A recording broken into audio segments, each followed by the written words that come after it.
बांबूचे घर स्विमिंग पूल. परभणीमध्ये बबन जाधव आणि सोहम जाधव नावाचे दोघे भाऊ राहत होते. लहानपणापासूनच ते एकमेकाशी स्पर्धा करायचे. ते प्रत्येक कामात स्पर्धा करीत असायचे.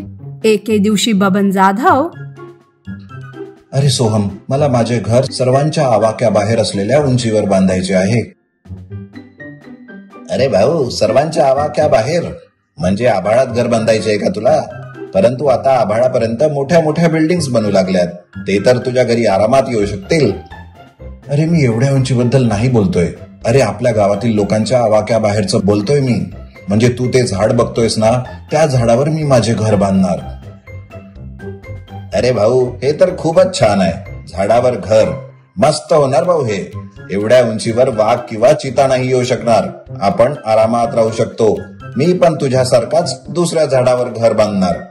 तुझ्या आणि माझ्या घरामध्ये एक पूल पण बांधू, म्हणजे आपण एकमेकांच्या घरी येणे जाणे करू शकू. त्या दिवशी पासूनच दोघांनी कामाची सुरुवात केली आणि दोघांनी खूपच सुंदर घर बांधले. नंतर बबन जाधव, आता घर बांधून झाले ना, मग आता लग्न करून आनंदाने राहू. काय म्हणतोयस? भाऊ, लग्न तर ठीक आहे, परंतु बायका आल्यावर त्या कुठे आंघोळ करणार आणि पाण्याची सोय कशी करणार? म्हणून त्यांच्यासाठी ना एक स्विमिंग पूल सुद्धा बांधू. अरे हो ना, हे तर खरे आहे. हे माझ्या लक्षात कसे नाही आले? चल चल, पण दोन वेगवेगळे स्विमिंग पूल कशासाठी? आपण दोघे मिळून एकच मोठा स्विमिंग पूल बांधूया. दोघांनी मिळून एक मोठे स्विमिंग पूल बांधले. ते बनवून झाल्यानंतर बबन जाधव, अरे सोहम, आता स्विमिंग पूल तयार आहे. बस आता लग्न करण्याच बाकी आहे. चल गावात जाऊन मुलींबद्दल विचारू. असे म्हणून दोघे पायी पायी गावात आले. त्यांना बघून गाववाले, अरे मुलांनो, असे ऐकले आहे की तुम्ही दोघे भाऊ गावात राहत नाही. अरे तुम्ही जंगलात झाडावर घर बांधून राहता. तुम्हाला तिथे भीती नाही वाटत का? हो ना, भीती तर वाटतेच. आम्ही पण तुमच्यासारखेच माणसंच आहोत. आम्हाला पण भीती वाटणारच ना. त्या भीतीला घालवण्यासाठीच तर लग्न करायचे ठरवले. म्हणूनच आम्ही गावात आलोय. हे ऐकून त्या गावातील एक व्यापारी, अरे गावकऱ्यांना माहित आहे की तुम्ही चांगले मुलं आहात, म्हणून मी माझ्या दोन्ही मुलींचे लग्न तुमच्या सोबत करून द्यायला तयार आहो. पण त्या दोघी खूप साध्या आहेत. त्यांना व्यवहाराचे काहीच समजत नाही. बिचाऱ्या गप्पाच असतात नेहमी. काही हरकत नाही काका, आम्ही त्यांना प्रेमाने सांभाळू. अशा प्रकारे त्यांचे लग्न झाले आणि त्या दोघींना घेऊन ते जंगलात आले. जंगलात उंच झाडावर घर बघून बबनची बायको राधा, अहो ऐका, घर खूपच छान आहे, परंतु आम्ही वरती कसे चढणार? अरे हे खूपच सोपे आहे. झाडाची फांदी पकडून हळूहळू चढत वरती जायचे, बस. अरे तुम्ही दोघे पुरुष आहात, कसेही करून तुम्ही वरती चढू शकता, पण आम्ही बायका कसे चढणार? आम्ही नाही चढणार. आमच्यासाठी सीडी बनवा. हे बघा, जोपर्यंत सीडी बनत नाही ना, तोपर्यंत आम्ही खालीच राहणार. तेव्हा त्या दोघांनी नाईलाजाने 2 झाडासाठी 2 सीड्या बनविल्या. अशा प्रकारे सीड्या चढून दोन्ही मुली आपापल्या घरी गेल्यात. घरात गेल्यानंतर राधा, अहो आतापर्यंत तुम्ही तुमच्या मनासारखे राहत होते, परंतु आता आम्ही जसे म्हणू तसेच तुम्हाला राहावे लागणार, नाहीतर तुमची कातडीच सोलून काढणार. अरे भाऊ, इकडे येतो का जरा?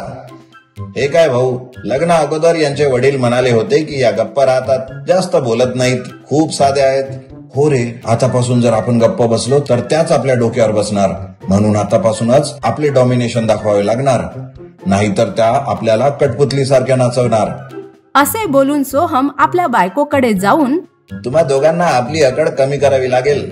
आमच्या समोर भिगी बिल्ली बनून राहावे लागेल. जर तुम्ही दोघींनी शेपूट हलवण्याचा प्रयत्न केला तर तुमची शेपूट कापून टाकू आणि तुमची मिरवणूक काढणार, समजले का? त्या रात्री ते चौघे आपापल्या घरी जाऊन झोपले. सकाळी बघतात तर त्या दोघांच्या पण बायका गायब झाल्या होत्या. बबन आणि सोहम परेशान झालेत. अरे सोहम, तुझी वहिनी कुठे दिसली का तुला? नाही ना भाऊ, पण माझी बायको दिसली का तुला? अरे नाही ना, आत्ताच उठलो मी. डोळे उघडले तर ही दिसलीच नाही. कुठे गेली असणार? हे जंगल खूप गडद आहे. वन्य प्राणी आहे तिथे, ते तर खाऊन टाकणार यांना. काल जी वॉर्निंग यांना मिळाली त्यामुळे या घाबरून तर माहेरी नाही निघून गेलात ना? माहिती नाही भाऊ, चल जाऊन बघूया. असे म्हणून झाडावरून उतरत होते की त्यांच्या बायका एक एक वाघ आपल्या खांद्यावर घेऊन येत होत्या. त्या दोघींना बघून बबन, अरे राधा, हे काय? वाघ वाघ. वाघ कुठे? अरे वाईनी, तुमच्या खांद्यावर हे तर वाघच आहेत. हो का? हे वाघ आहेत का? आम्ही जंगलात शोधत होतो. तुम्ही काल म्हणाले ना की भिगी बिल्ली बनून राहायचं आहे. मग आम्हाला हे जाणून घ्यायचे होते की भिगी बिल्ली कशी राहते, म्हणून आम्ही जंगलात गेलो. हे दिसले आम्हाला. यांना आम्ही विचारलो तर हे गर्जना करू लागले. 2 कानाखाली लावले आणि उचलून घेऊन आलो. भाऊ, या मुली सामान्य मुली नाही आहेत. ज्या वाघावर हा आपला ताबा मिळवू शकतात त्यात आपले काय हाल होणार. म्हणून निपुटपणे या जसे म्हणतील तसे वागावं लागणार भाऊ. समजले ना? मग घरी जा, भांडी आणा आणि तलावाजवळ बसून भांडी घासा आणि मग कपडे आणून धुवा. अरे राधा, हा तलाव नाही, स्विमिंग पूल आहे. इथे कपडे नाही धुत, भांडी नाही घासल्या जात, इथे पोहल्या जाते. ठीक आहे, मग आम्ही दोघी पोहतो. तुम्ही घरी जा, जेवण बनवा, घर स्वच्छ करा.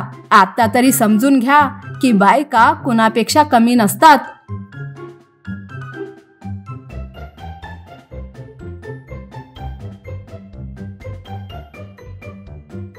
त्या दिवसापासून बबन आणि सोहम आपल्या बायकांना आनंदित ठेवून आनंदाने त्यांच्या सोबत राहत होते.